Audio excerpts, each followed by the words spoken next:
Welcome to Bedtime Astronomy. Explore the wonders of the cosmos with our soothing Bedtime Astronomy podcast. Each episode offers a gentle journey through the stars, planets, and beyond, perfect for unwinding after a long day. Let's travel through the mysteries of the universe as you drift off into a peaceful slumber under the night sky. So, I want you to imagine standing outside on a clear night, right? Away from the city lights. Oh yeah, best way to see the sky. Exactly. You look up and you just see thousands of stars. And for, well, the entirety of human history, those stars have been little more than untouchable points of light to us. Right, just distant data points. Yes. I mean, we measure their luminosity, we watch them wobble to guess if they're planets. We do all this crazy spectroscopic analysis on the light. But the idea of actually getting a visual, Yeah. like a true ultra-high definition, 20-meter resolution photograph of a planet orbiting an entirely different sun. It sounds like pure science fiction. Right. It always felt like something fundamentally locked away behind centuries of future engineering. Yeah. The distances are they're too vast. They really are. I mean, space is big in a way the human brain isn't built to understand. Exactly. But, and this is what we're getting into today on this deep dive, there is a meticulously detailed engineering roadmap out there now. T. Marshall Eubanks and the team at Space Initiatives, Inc., they've demonstrated that within our lifetime, we could actually have those images. Yeah, of a planet orbiting our closest stellar neighbor. Right. We are moving from the realm of abstract telescopic data to tangible, close-up visual evidence of another solar system. And not in 500 years, but within the span of a normal human life. Which is just wild to me. It forces a complete reassessment of our whole technological trajectory, really, because we are looking at the in situ exploration of Proxima b. Proxima b is the exoplanet right in the habitable zone of Proxima Centauri, right? Exactly. And that phrase in situ, that's the game changer here. It fundamentally alters the scientific return. We're no longer talking about just relying on, a few photons that have traveled 4 light years to hit a mirror in Earth orbit. Yeah, hoping we catch a glimmer. Right. We are talking about physical presence in that alien system. And doing it within a human time frame means we have to completely abandon the incremental advancements we've been making in traditional propulsion. Because the Apollo era mechanics, right. Lighting a controlled explosion under a giant metal cylinder? That won't get us there. Not even close. I mean, if we look at the Voyager 1 spacecraft, it's currently moving at roughly, 38,000 miles per hour? Around that, yeah. Which sounds fast. Right. By terrestrial standards, that's blistering. But yeah. By interstellar standards, it's basically a rounding error above zero. Yeah. At that velocity, reaching Proxima Centauri would take well over 70,000 years. 70,000. So to bridge a gap of over 4 light years, which is about 24 trillion miles, within a couple of decades, we have to defeat what they call the tyranny of the rocket equation. The Tsiolkovsky rocket equation, yeah. It is the absolute supreme bottleneck of spaceflight. Break that down for us a bit. So simply put, every gram of payload you want to move requires propellant to move it. Makes sense. But that propellant has mass, right? So now you need additional propellant to accelerate the initial propellant. Oh, wow. Right. It becomes this brutal exponential penalty. You end up with vehicles where 99% of the mass is just highly explosive liquid just to nudge a tiny, tiny fraction of functional payload up into a vacuum. So if you want to go really fast. If we want to travel at relativistic speeds, say 20% the speed of light-carrying fuel becomes a physical impossibility, the mass ratio just becomes infinite. So the solution they propose is conceptually simple, but from an engineering standpoint, absolutely terrifying. Oh, it's wild. We just leave the fuel behind. Exactly. Instead of putting the engine on the spacecraft, we keep the engine on Earth. We build an enormously powerful laser array and use it to push an incredibly lightweight spacecraft that's equipped with a photon sail. And people might wonder, how does light push anything?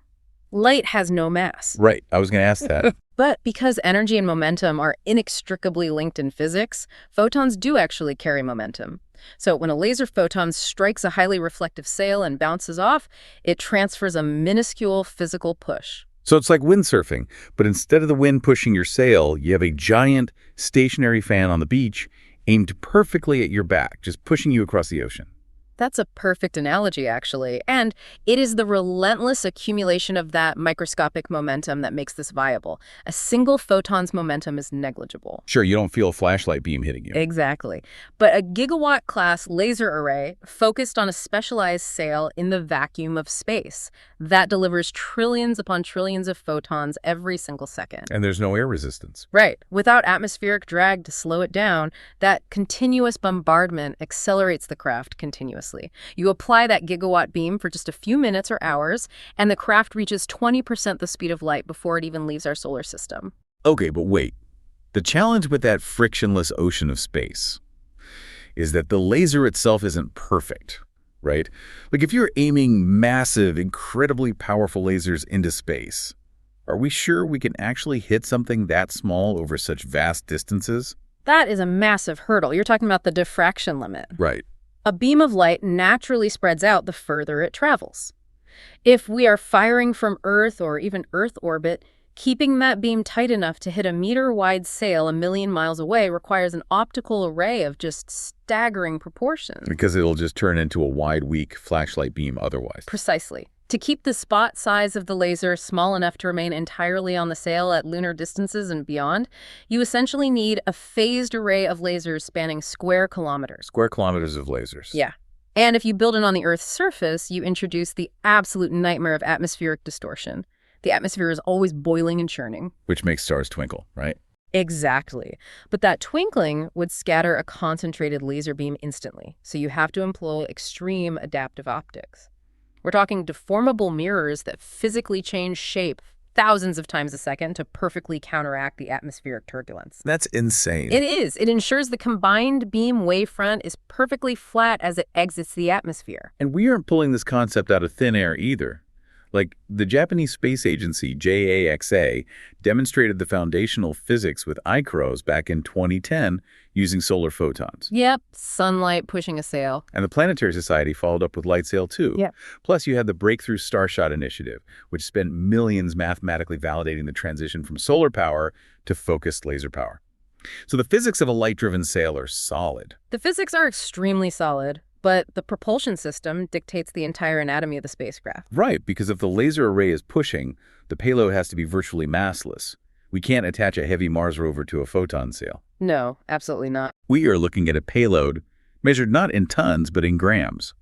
And Eubank's team, they call them coracles. Coracles, yeah. And the microengineering required for a coracle is arguably as daunting as the laser array itself.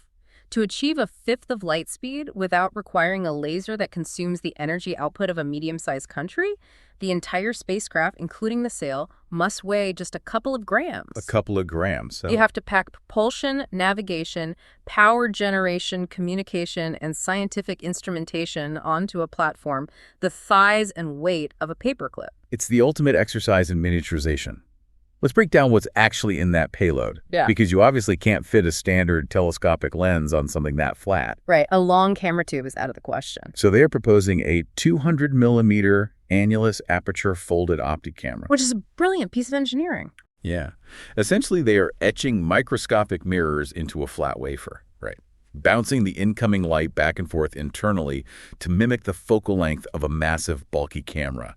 It gives you deep space telescopic resolution in a completely two-dimensional form factor. And alongside that folded optic system, you need a communication layer. A gram-scale probe obviously cannot house a high-gain radio dish like standard probes. So how does it phone home? It relies on the sail itself acting as an antenna. Or, in some designs, highly specialized metamaterials woven directly into the sail fabric. But we have to face a harsh reality here. A single gram-scale camera, no matter how brilliantly engineered, is scientifically weak. Yeah, I'd imagine so. If you send one single coracle to Proxima Centauri, the signal-to-noise ratio of its transmission back to Earth would be atrocious. The imaging would be highly restricted. Basically, you send one, you get a blurry, noisy thumbnail after a 20-year wait. Exactly. So the paradigm shift here is abandoning the monolithic spacecraft model. We aren't sending a flagship like Cassini or Voyager. We're sending an insect swarm. Thousands of these individual coracles launched in rapid succession. And the swarm isn't just for redundancy, right? Like, it's not just backups. The swarm is the fundamental mechanism of how the science actually works. Yes, the swarm operates as a vast distributed interferometer. Okay, interferometer. Explain that for us. So interferometry relies on the wave nature of light. If you have two small telescopes separated by, say, 10 kilometers, and they observe the exact same target simultaneously, you can mathematically combine their light waves. Okay. When those waves interfere with each other, they synthesize an image with the resolution of a single mirror that is 10 kilometers wide. Wait, so it's like sending one highly trained, heavily armored knight versus sending an entire colony of ants. One ant can't do much, but the colony together can move mountains. That's a great way to look at it. And we did exactly this to capture the first image of a black hole with the Event Horizon Telescope, right? We networked observatories across the globe to turn the Earth into one giant lens. We did. But applying that to the Coracles is just wild. You have this diffuse cloud of microscopic cameras spread out over thousands of kilometers, hurtling through the target solar system at 60,000 kilometers a second. Mind-blowing. And by time-stamping and combining their individual observations, they synthesize an optical capability larger than our entire planet. It totally circumvents the mass limit brilliantly. You distribute the mass of a massive telescope across thousands of gram-scale nodes. But, I mean, that astronomical capability requires a target worthy of the effort. Oh, definitely. And we are aiming this swarm at the Proxima Centauri system, which is the tertiary component of the Alpha Centauri group. Now, Proxima Centauri is an M-dwarf. It's a red dwarf star. It's violently different from our yellow sun. Very different. It's a fraction of the mass, significantly cooler, and it emits most of its light in the infrared spectrum. And the target, Proxima b, orbits within the star's habitable zone. But because red dwarfs are so cool, that habitable zone practically scrapes the surface of the star. Like Proxima b orbits closer to its star than Mercury does to our sun. Which introduces some extreme conditions. That close proximity almost guarantees the planet is tidally locked. Meaning one side always faces the star. Exactly. The gravitational gradients across the planet's diameter over billions of years dissipate its rotational energy. Eventually, its orbital period matches its rotational period. So one hemisphere faces the eternal glaring red sun, while the other faces the freezing absolute zero of deep space. So because Proxima b is tidally locked, we aren't just looking at a static Terminator line like some peaceful twilight zone in the middle. No, the atmospheric dynamics would be chaotic. Yeah, the atmospheric circulation model suggests ferocious supersonic winds, constantly transferring heat from the boiling day side to the frozen night side. And that assumes the planet has managed to hold on to its atmosphere at all, because we have to factor in the tantrums. The tantrums. M-dwarfs are violently convective. They undergo magnetic reconnection events that utterly dwarfs anything our sun produces. The stellar flares from Proxima Centauri are catastrophic. They periodically bathe the habitable zone in lethal doses of ultraviolet radiation and high-energy X-rays. So an unshielded atmosphere subjected to that relentless stellar wind and flaring activity. It's constantly at risk of being stripped away completely, leaving just a sterile, irradiated rock. Exactly. It's a harsh neighborhood. Which raises the immediate question for me. Why go? Like, if astrobiologists know Proxima Centauri regularly sterilizes its inner system with X-ray flares, why dedicate the first interstellar mission to looking for biology there? Doesn't that make it a terrible place for biology? It feels like pointing our most advanced technology at a cosmic blast furnace. That is a very common objection, but it is the ultimate test of biological resilience. You have to remember, M-dwarfs account for roughly 70 to 80% of the stellar population in our galaxy. Wow, that many. Yeah, they are the standard, not the exception. Our sun is actually kind of the oddball, so if life requires the quiet, stable environment of a G-type star like our sun, then life is exceptionally rare in the universe. I see. However, if we survey Proxima b and find that a thick atmosphere has survived, or that biology has somehow adapted, perhaps retreating to subsurface oceans or thriving under the ice of the dark side, it implies that life is aggressively tenacious. Oh, that makes sense. Proxima b is the crucible that will tell us if the galaxy is teeming with life or mostly just dead space. Exactly. If life can survive there, it can probably survive anywhere. So, we have a target that could redefine biology, and we have a propulsion system to get us there in 20 years. But bridging those 2 points introduces the most severe navigational challenge ever conceived. It's an absolute nightmare. Because you have thousands of disconnected paperclips flying at 20% of light speed. They are over 4 light years away. If a coracle detects a trajectory error and radios Earth for a course correction, that radio wave takes over 4 years to reach us. Right, and our reply takes another 4 years. That is an 8-year ping for a single instruction. Like, they cannot be remote controlled. You can't have a guy with a joystick on Earth. No, complete autonomy is absolutely mandatory. And you can't use standard inertial navigation systems either. Like gyroscopes. Yeah, gyroscopes and accelerometers, they naturally drift over a 20-year cruise. They just aren't precise enough over that time span. So they have to navigate by the cosmos itself. They'll be utilizing pulsar navigation. Using stars as lighthouses. Specifically millisecond pulsars. These are rapidly rotating neutron stars emitting beams of electromagnetic radiation with literal atomic clock precision.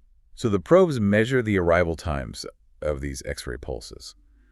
But it's not a simple timing exercise, is it? Not at all. At 20% the speed of light, the probe experiences significant relativistic time dilation. Okay, Einstein's relativity kicks in. Yeah. The onboard clock actually ticks slower relative to the rest of the universe. Furthermore, as the probe races toward a pulsar or away from it, the incoming X-ray pulses are severely Doppler shifted. Like the siren of an ambulance changing pitch as it drives past you. Exactly the same principle, but with light and X-rays. So the autonomous software has to calculate complex Lorentz transformations just to figure out where it is in 3D space. Wait, so the computational density required to process relativistic pulsar navigation on a gram-scale chip? Yep. That is immense. It is a phenomenal software and hardware challenge. But knowing your location is only the first step. You also have to coordinate with the rest of the swarm. Right, because of the interferometry we talked about. Exactly. Now, the researchers model 3 operational modes for this. The first is sending them as entirely independent agents. They drift, they don't talk to each other, they just fly by and snap photos. Which I guess drastically lowers the engineering threshold, but it kind of ruins the science, doesn't it? It does. Without coordination, you can't synthesize the interferometer. You just get thousands of redundant, blurry images of the same hemisphere. Okay, so what's the second option? The ideal, and by far the most challenging, is what they call the time-coherent swarm. In this architecture, the probes actively monitor their relative positions. When the flyby occurs, they don't just broadcast randomly. They calculate the exact distance to Earth and synchronize their radio transmissions down to the picosecond. Down to the picosecond? Yes. The goal is for the individual weak radio waves from thousands of probes to physically align their phases in the interstellar medium. So they arrive at Earth as a single, unified, coherent wave front. Wow. I picture it like a stadium full of people holding up flashlights. If everyone turns their flashlight on and waves it around randomly, the stadium just looks like a chaotic blur from a distance. Exactly. But if you network them all and every single person flashes their light at the exact same nanosecond, it creates a blinding focused beacon that could be seen from low Earth orbit. That is the exact principle, yes. But getting thousands of independent probes to execute that nanosecond synchronization while dodging interstellar dust, that sounds like a nightmare. And you brought up a great point. Dodging interstellar dust. The interstellar medium is not completely empty. It is filled with microscopic dust grains and stray hydrogen atoms. When you collide with a speck of dust at 60,000 kilometers per second, the kinetic energy exchange is explosive. Because of the speed. Right. It will physically pit the optics, it'll shred the ultra-thin sail, and it will completely fry the microscopic circuitry. So we are effectively firing a cosmic shotgun blast and just hoping a few of the pellets hit the exact right spot to take a picture. Yes. You essentially have to accept a brutal attrition rate. Maybe you launch 10,000 coracles, and the dust claims half of them. The relativistic impacts simply vaporize them en route. That sounds disastrous. Actually, that's the beauty of the swarm architecture. It completely inverts traditional mission risks. Oh, how so? Think about $1 billion monolithic probe. If it hits a dust grain and loses its main bus, the mission is entirely dead. Yeah. 20 years of planning, gone. But if the swarm loses 5,000 units, the remaining 5,000 just recalibrate the interferometry baseline. They just adapt. They absorb the casualties and keep flying. Statistical resilience is their armor. That makes total sense. So by the time this surviving vanguard reaches the Proxima Centauri system, the swarm has likely drifted into a sprawling cloud roughly 100,000 kilometers across. A massive diffuse cloud, yeah. And that sprawling formation brings us to the climax of the mission, which is violently brief. Yeah. Because they cannot decelerate, right? The close approach flyby of Proxima b lasts less than 60 seconds. Less than a minute. You travel silently for 20 years, dodging microscopic bombs in the void, all for a 60-second window. The velocity is 60,000 kilometers every second. The cameras have to run at absurd speeds. Yeah, the payload specifications demand high dynamic range cameras firing up to 1 million frames per second. 1 million frames a second. Because the logic there is that at those speeds, a standard exposure time would just capture a blurred streak, right? Exactly. You need microsecond exposures just to freeze the terrain, which means you need millions of them to successfully map the surface as you scream past. But the data generation during that minute must be catastrophic. Like a single probe firing a megapixel camera at 1 million frames per second generates terabytes of raw data almost instantly. It does. Multiply that across a swarm of thousands of surviving probes, and you have petabytes of deep space imagery sitting in their memory banks. And here hits the brutal physics of the communication bottleneck. You have an antenna the size of a postage stamp, backed by a microwatt power source, trying to push data through 4 light years of interference. Your bandwidth is agonizingly thin. Even if the probes survive the flyby and spend the next 50 years doing nothing but transmitting, they could only physically send a tiny fraction of the data they collected. Right. This creates an acute triaging crisis. The probes have terabytes of data, but they can only send megabytes. They have to aggressively filter, and they have to do it autonomously. Because Earth can't help them decide. No, Earth is 4 years away by radio, so this requires edge computing driven by a highly specialized onboard neural network. And they use what's called a look-ahead strategy, right? Yes, because the swarm is a deep cloud, right? It's spread out along the axis of travel. So the Vanguard probes, the ones at the very front, they arrive hours or even a day before the main cluster. Okay. As they approach, they take preliminary, low-resolution optical and thermal readings of the system. Their onboard AI processes those approach vectors. It is specifically trained to ignore the mundane. Like vast stretches of empty ocean or barren rock. Exactly. It looks for anomalies. The AI is hunting for high albedo reflections that might indicate ice caps, or specific thermal gradients that suggest active cryovolcanism, or maybe it spots an unusual shadow profile that might be an uncatalogued exomoon. Once the Vanguard AI flags an anomaly, it broadcasts the coordinates backward to the trailing main fleet. It effectively acts as a spotter. It's like trying to photograph a specific license plate on a highway while you are blasting past at Mach 10, and you only have enough memory card space to save 3 pictures. The AI is the passenger screaming, "Look left, take the shot." That's a brilliant way to put it. It tells the thousands of trailing cameras, ignore the northern hemisphere, focus all folded optics on this specific coordinate cluster near the terminator line. That is so smart. And more importantly, once the main fleet executes the flyby and fills its memory banks, the AI dictates exactly which packets of data represent the highest scientific value. It ruthlessly deletes petabytes of dark sky and redundant terrain to ensure the exact frames containing a potential coastline or strange atmospheric cloud are prioritized for the transmission back to Earth. It is localized, light-speed decision-making. So, assuming the AI performs perfectly, the data is compressed, the phase alignment is locked, and the time-coherent swarm broadcasts its wall of light back home. And then 4.2 years later, that highly refined data stream washes over our radio observatories here on Earth. Okay, so if this wall of light reaches us, what are we actually going to see? What secrets will Proxima yield? The primary return is the optical data, right? Through the synthesized aperture of the swarm, we achieve 20-meter surface resolution of Proxima b. 20 meters. That isn't just a pixelated blob of color. Yeah. At 20 meters, you are resolving major geological formations. You are seeing the jagged edges of mountain ranges, the distinct boundaries of continent-sized land masses, and potentially the swirling vortexes of extreme weather systems driven by those tidally locked temperature extremes. We might even see weather patterns. And because the Vanguard captures approach and departure angles, we even get thermal mapping of the dark side. The visual data is visceral, just thinking about it. But the most profound discoveries will likely come from transmission spectroscopy, won't they? Yes, almost certainly.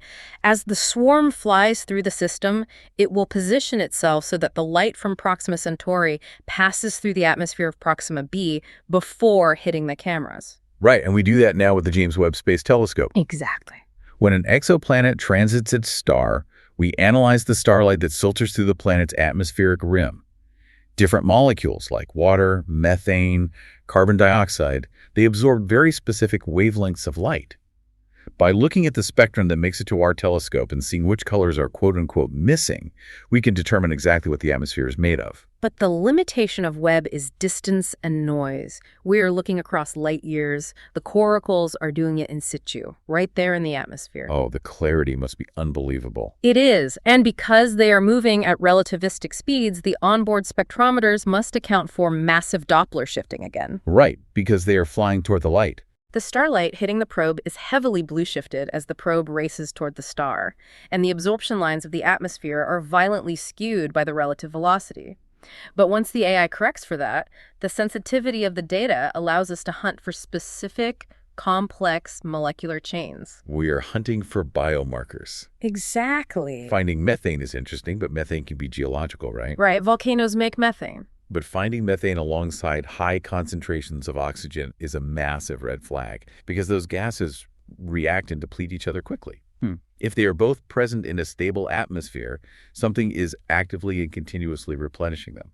And in our experience on Earth, that something is a global biological mechanism, life. Life. But the search extends beyond biology to technosignatures too, doesn't it? Yes, the spectrometers will be tuned to look for molecules that do not occur through natural thermodynamic or geological processes. Like what? Complex chlorofluorocarbons, nitrogen dioxide in unnatural concentrations, or specific isotopic ratios of heavy metals in the atmosphere. Finding those would strongly indicate active industrial-scale artificial chemistry. Finding alien industrial smog on the closest star to Earth? It would change everything. It would be the most chilling and paradigm-shattering discovery in human history.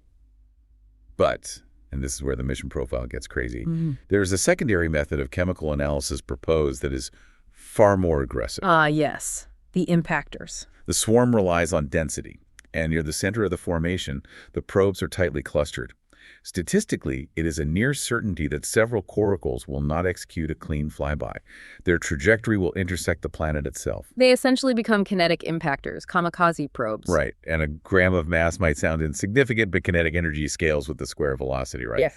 So at 60,000 kilometers per second, the kinetic energy of a single gram is roughly equivalent to 40 tons of TNT. It's a massive explosion. If it hits the atmosphere, it doesn't gracefully burn up like a shooting star. It undergoes near instantaneous vaporization. It creates a highly energetic plasma flash in the upper atmosphere. And if the planet has no atmosphere, the probe slams into the bedrock, creating a hypervelocity crater and an explosive plume of ejected mantle material. And the incredible thing is, this isn't viewed as a failure. It is leveraged as impact spectroscopy. Oh, use the explosion. Yes.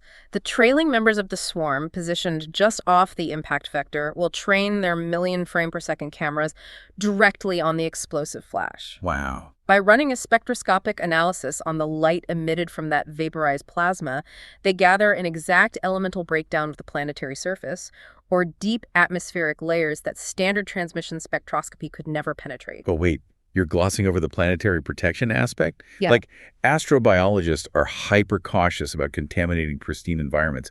We bake our Mars rovers in industrial ovens for weeks just to kill terrestrial microbes. Very true. Here, we're talking about intentionally or accidentally firing a man-made object at relativistic speeds into a potentially habitable biosphere.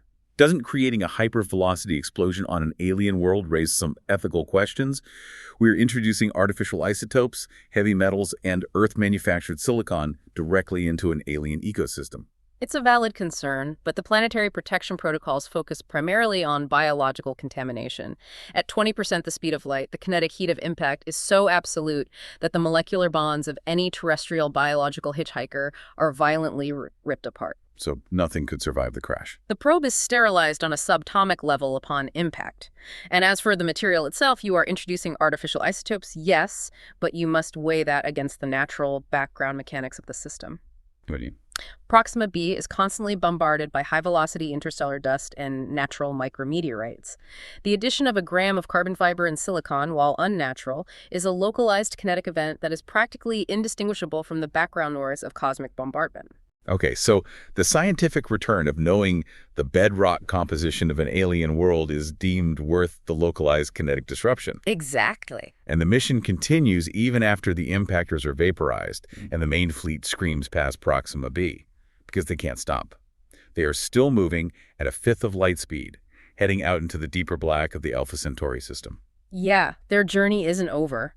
Roughly a year after the Proxima encounter, the surviving swarm will pass by the Alpha Centauri AB binary pair. The two larger stars in that system. Right.